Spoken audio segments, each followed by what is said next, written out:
Welcome to the Deep Dive into Agile Marketing podcast with your host, John Cass. Together, we'll take a closer look at the ins and outs of marketing through an agile lens.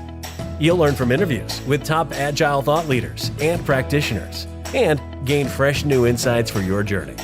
Let's get ready to dive in. Welcome to the Deep Dive into Agile Marketing with John Cass. I'm your host, John Cass, here in Boston, Massachusetts. Today, I'll be interviewing Jim Ewel, author of the 6 Disciplines of Agile Marketing. Well, Jim, welcome. How are you doing? I'm doing great, John. How are you? Very well, very well. Although I hear that you're just suffering from an accident. So Yeah, I managed to break my ankle on Sunday. I slipped on some ice and did some damage to it, but I've got a boot on it and I don't seem to be in too much pain, so I'm doing fine. Well, I'm very sorry to hear that. But let's get back to some salve to soothe that pain by talking about agile marketing, your favorite topic. Okay. So we go back quite a period. I think it was coffee that was involved. When did we first meet? Was it about 8 years ago? Yeah, I think that's about right. It was 2012. As I remember, it was a coffee shop in Harvard Square. My daughter attended Boston University and I was in town to visit her.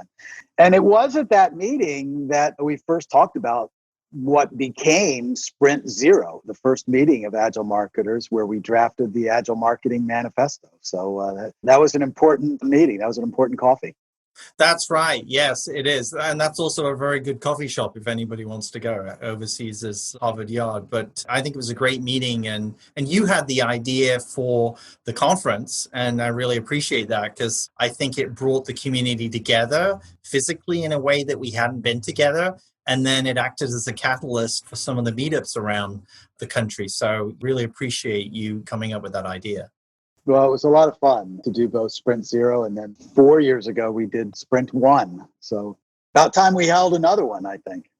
Absolutely. I think you're absolutely right. The last one, Sprint One, was about bringing the vendors together. So let's talk in the background about perhaps another one. So you have a new book, The 6 Disciplines of Agile Marketing. Why the title of that book? Well, John, I was looking for an organizing principle for what I had learned about helping organizations adopt Agile marketing. I've been practicing Agile marketing and helping other organizations adopt it for almost 10 years now. And I wanted something that was not a roadmap exactly, because a roadmap is what you use to get from point A to point B, and adopting Agile isn't a straight path from A to B. Rather, I conceived of it as a set of disciplines that I felt that individuals and teams needed to master. And they could sort of do it in any order, although I do recommend that they start with the first and the second one. And also, I conceived of it as a wheel because you're never quite finished. I mean, it's like, the discipline of meditation or something like that, where, you get better at it over time and you come back as your practice matures.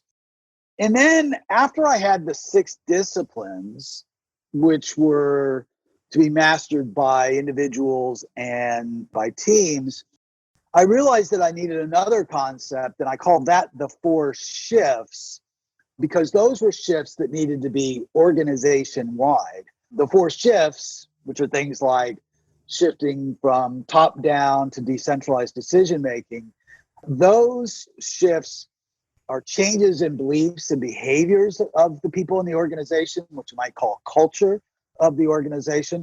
But it was just too long to call the book The 6 Disciplines of the 4 Shifts. So I stuck with the 6 Disciplines of Agile Marketing. That makes absolute sense. And those shifts sound so important. When I hear that, I think that if you don't do those sorts of things, it's sometimes either going to be unsteady in implementation or just not going to happen. Is that why you put those shifts in as well? That's right, John. So there were 2 things that I was seeing happening. One was that if you didn't have those shifts in beliefs and behaviors, people weren't getting the full value out of Agile. I mean, they might get some value out of holding daily stand-ups, value in terms of communication. They might help with prioritization in terms of things like sprint planning and so forth. But to really get the full value out of Agile, they needed to make these shifts in terms of where decision-making was, a shift in terms of a focus on business outcomes versus outputs, a shift in improvements over time or continuous improvements over sort of a campaign approach and so forth. Okay. So that was the one thing that to get the full value. And the other thing was to make sure that Agile had some permanence, that it became part of the culture of the organization. What I was finding is that if you didn't do that, then Agile was highly dependent on whichever executive brought it in. And if that executive moved on to another place, then it was kind of almost like the organization wasn't fully inoculated with Agile, if I can use that analogy. So you really had to make changes in the culture to make it sort of sticky. So how does the book help with mastering agile marketing? I mean, I think you've talked a little bit about that in the shift aspect of it, sticking there. But for individual marketers, how does the book help them with that process? Well, it's interesting that you use the verb mastering.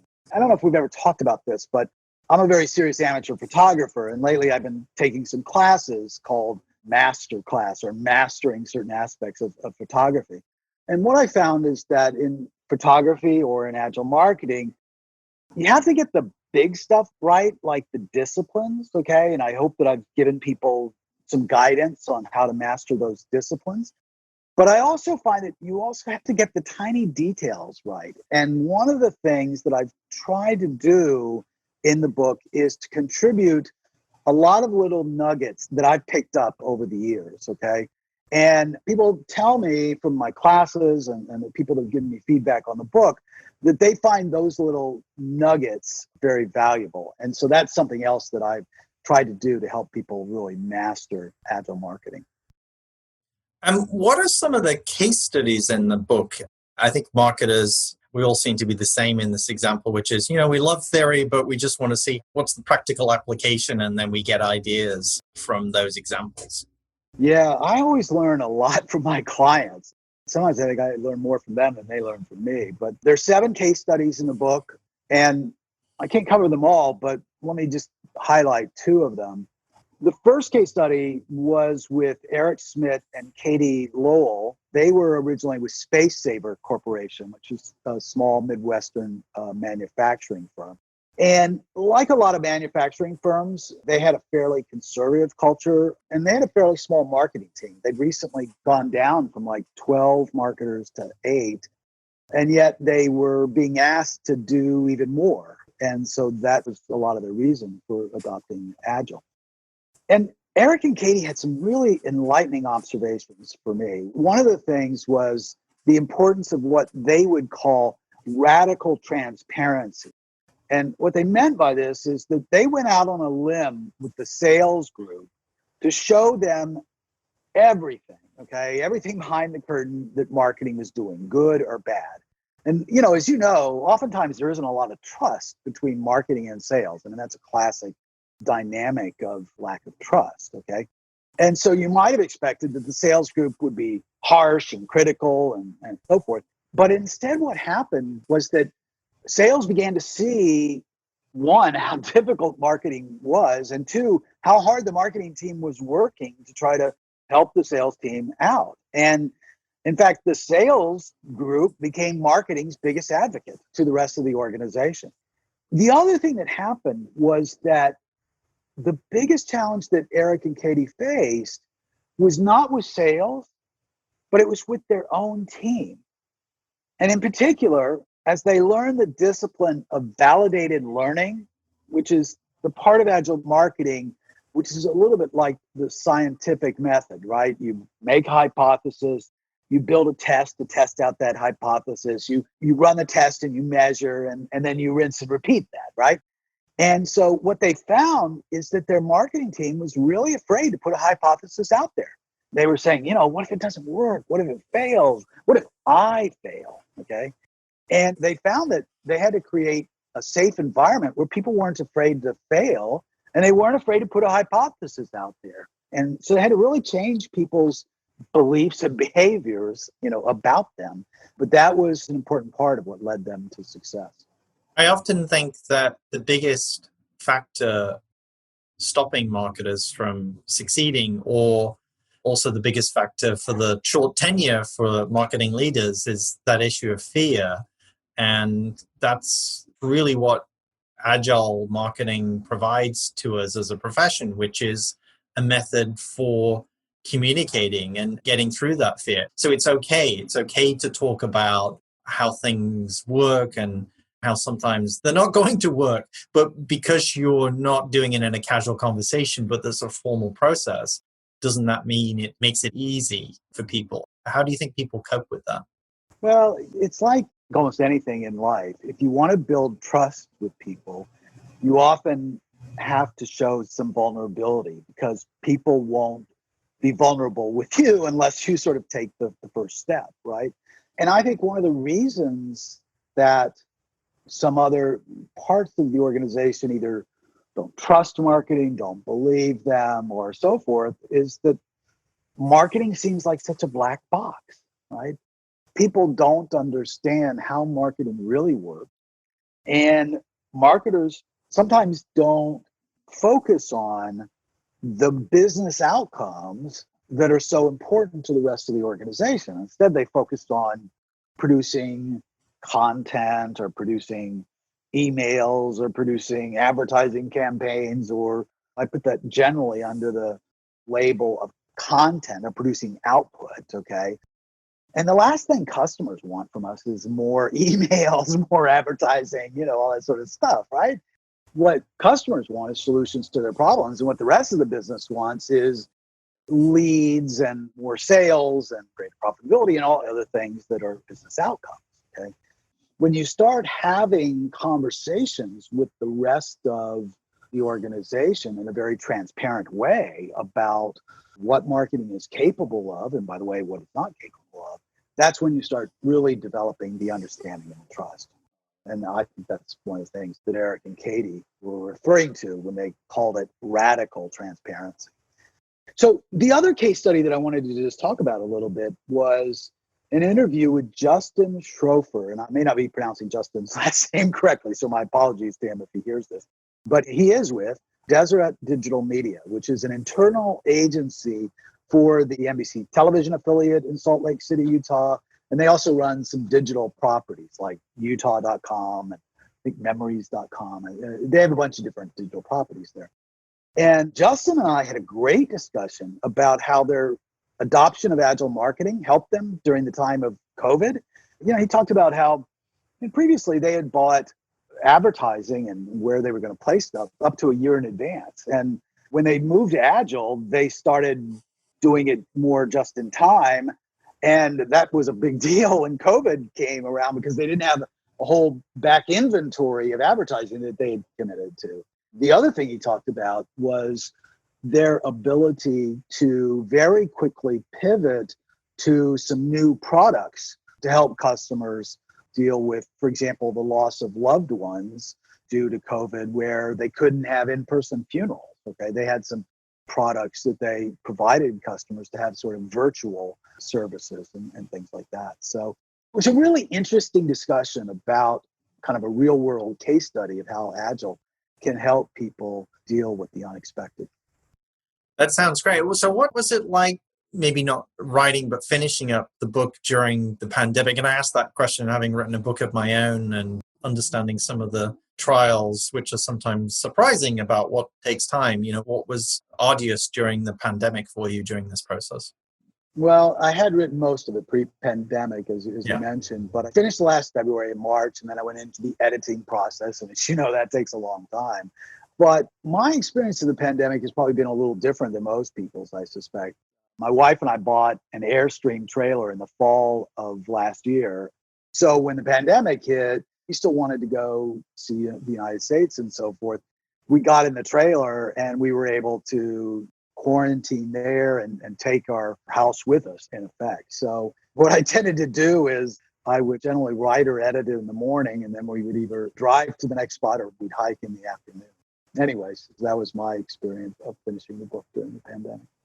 And what's your take on the state of agile marketing in the US and also beyond. When we set up Sprint Zero in 2012, there really weren't all that many marketers, and 35 in a room, I think, was probably the largest number in the country at the time. Yeah. So where are we today? Well, on the one hand, I'm very encouraged. I'm sure you see the surveys that are done by Agile Sherpas and Aprimo. They think they've done their third one recently.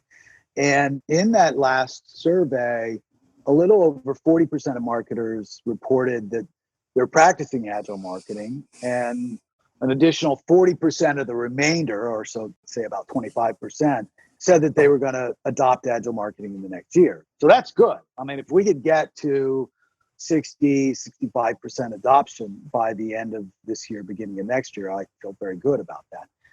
On the other hand, I don't think we have even begun to realize the promise of Agile marketing. And in particular, I don't think that enough of the implementations are deep implementations of Agile. Yes, people are holding stand-ups, and yes, they're using Kanban boards or so forth. But if you look a little deeper, and particularly if you look at the kinds of things that I talked about beyond process, things like really doing a lot of testing and trying to deeply understand the customer and create what I call remarkable customer experiences, and doing the shifts that are necessary to be able to do all those things, I still think we have a long ways to go in terms of the breadth and the depth of adoption in Agile so that we can realize the promise of it. Well, that leads me to a question, which is, how has the adoption of Agile in marketing been different from that of development or programming? Well, I think it has been quite different. The biggest difference is that developers were very accustomed to process prior to Agile and using a methodology. So before there was Agile, there was the waterfall methodology. And before that, there was something called structured systems analysis and design. And there was something called object-oriented design. And I mean, they've been using methodologies for development for 50 years, okay, since the late 60s. Very different situation in marketing. Marketers are just not accustomed to process. Many resist process, saying that it hampers their creativity. And some, in terms of personality, seem to be almost allergic to process. So I think it has taken longer. And I do think it's going to take some time for Agile to go deep in marketing. But I think the benefits, the potential benefits, are probably even greater than they are in development. Well, you talked about this aspect a couple of moments ago about, the state of Agile and where we are.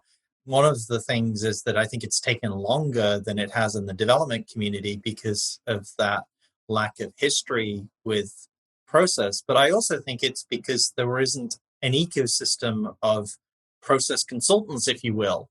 And we've had to grow that. And you're part of the industry with your training and consulting and stuff like that. So you're helping to build that. So to me, as an ordinary brand marketer, I think the ecosystem has to be built first, and then that's going to help us segment it. I mean, what do you think? I think it's a bit of a chicken and an egg problem, right? in Yeah. the sense that you've got to have demand out there before there are going to be a lot of consultants, and you've got to have a certain amount of training in consultants and so forth before people are going to successfully adopt it. So, there is that tension there.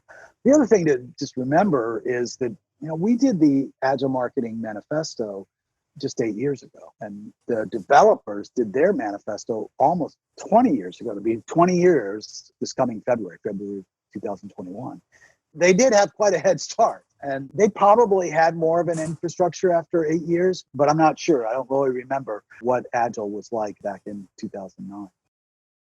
So getting near the end here, Jim, but what should marketers take away from the book?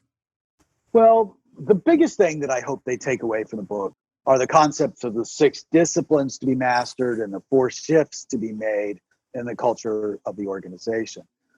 But beyond that, I also hope people find some nugget that is particularly useful to them. I always love books where that's true for me. For example, did you ever read Eric Ries's book, The Lean Startup? Do you know that book? Yes, I did. Yeah. Yeah, it's a great book. And the theme of the book is what to focus on as a startup so that you don't waste your two most precious resources, which are time and your initial seed funding. But for me, one of the most valuable nuggets in the book was the concept of vanity metrics, okay?